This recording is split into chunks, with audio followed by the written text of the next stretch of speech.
il y a la mer, hein, bord de mer, et il y a ça, il y a toute cette infrastructure énorme. C'est ça qui me fait rêver et que je trouve très très beau. Je sais pas si ça m'inspire, mais en tout cas c'est une espèce de fourmilière de trucs.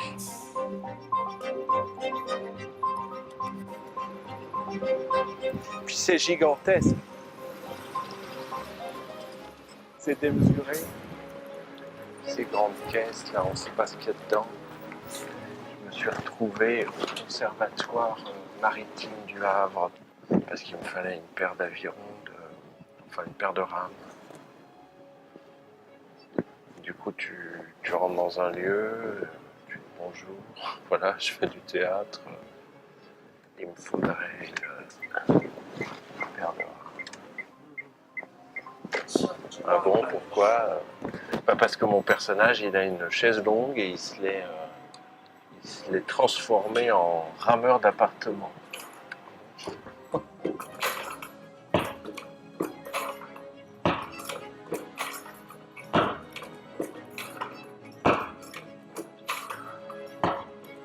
Les enfants sont sérieux. Ils considèrent que rien n'est impossible.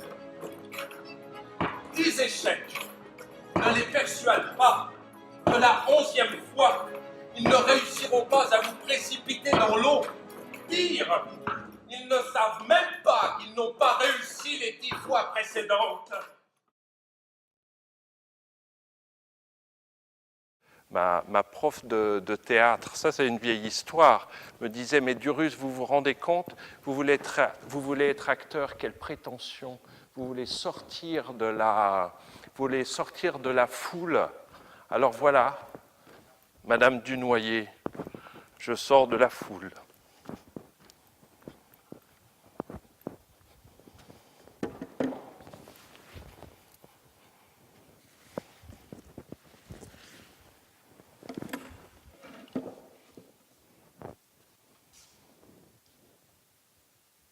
Voilà, ça commence à écrire quelque chose.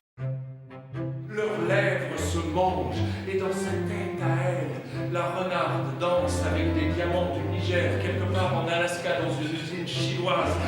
Se protéger trop tard, mets ta capote, capote. Oh, mon amour, tu es tout pour moi, allez. Alors, si je dois me définir, qu'est-ce que je serais? T'inquiète pas, je maîtrise, je me retiendrai. Ah.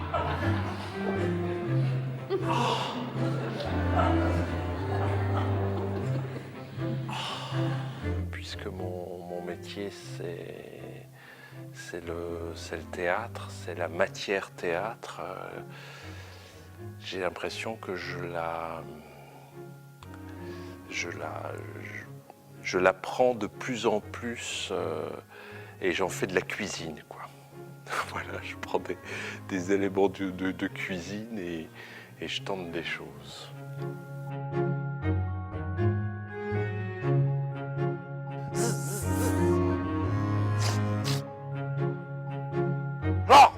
Et ce qui marche vachement bien, c'est qu'il est tout le temps en mouvement et qu'il lance ses petits apartés. Oui, ouais. C'est sympa, ça.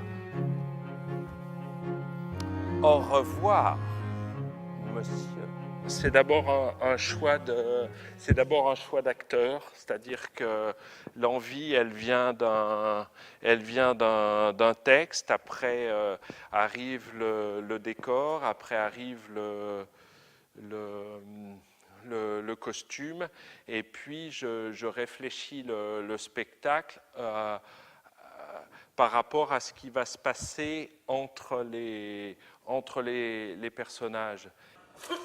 Tu ne dis pas la vérité, commenta l'hôtelière. Pourquoi ne la dis-tu pas? Tu ne la dis pas non plus, répondit K. Moi, voilà que tu recommences avec tes insolences, se piqua l'hôtelière.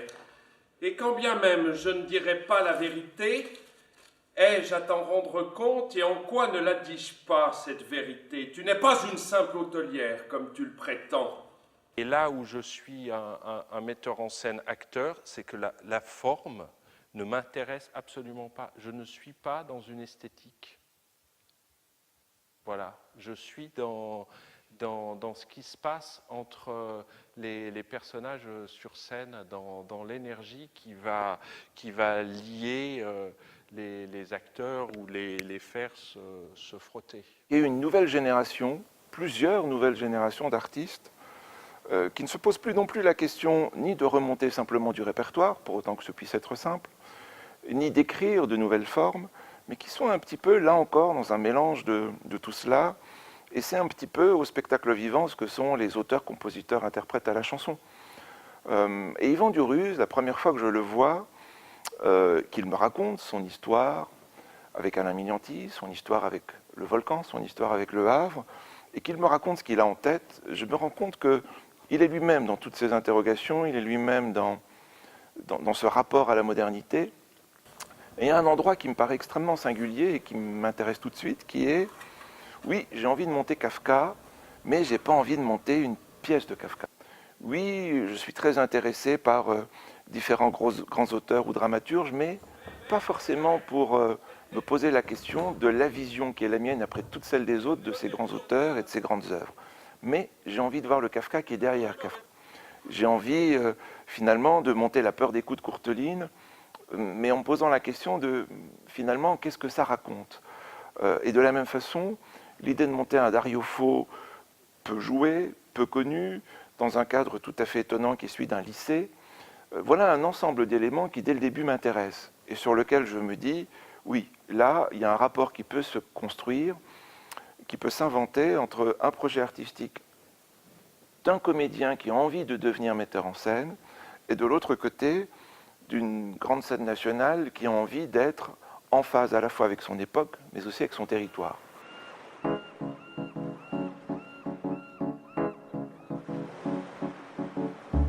Pour moi, et ça c'est dans l'étrangeté de ce qu'on peut découvrir en faisant des spectacles, pour moi je me rends compte que je mets vraiment l'humain sous une loupe.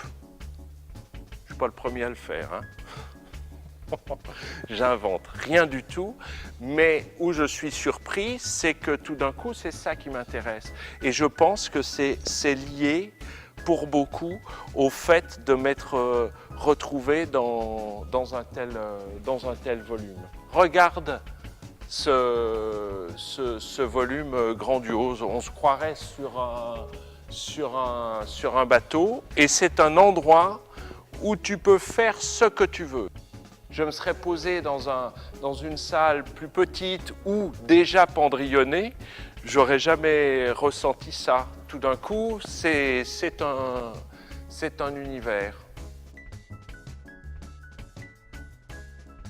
Alors, cette salle va devenir une bibliothèque, une médiathèque, longue vie à elle.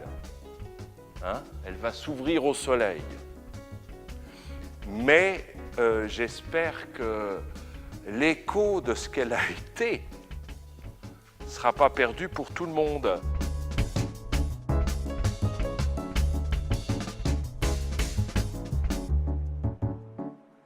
Il reste mystérieux le déclic. Je sais qu'il a eu lieu à 6 ans.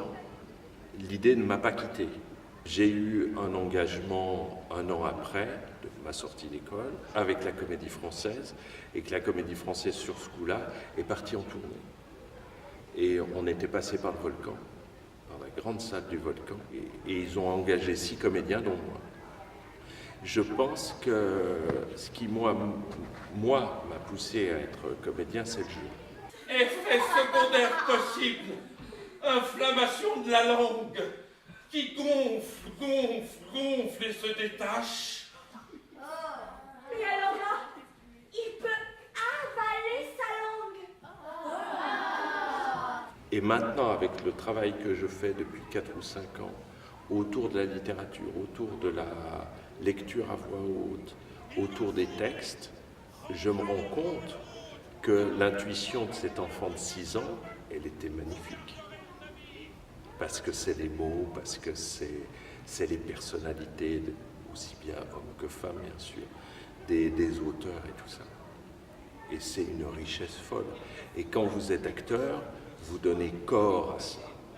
Vous n'êtes pas dans l'idée, vous êtes dans le corps d'un auteur. Pas de fin. Tu aboutiras bien vite à une vie de luxe et de dépenses qui ne connaîtra plus de bornes. Je suis essentiellement préoccupé par ce que je donne à voir et à entendre.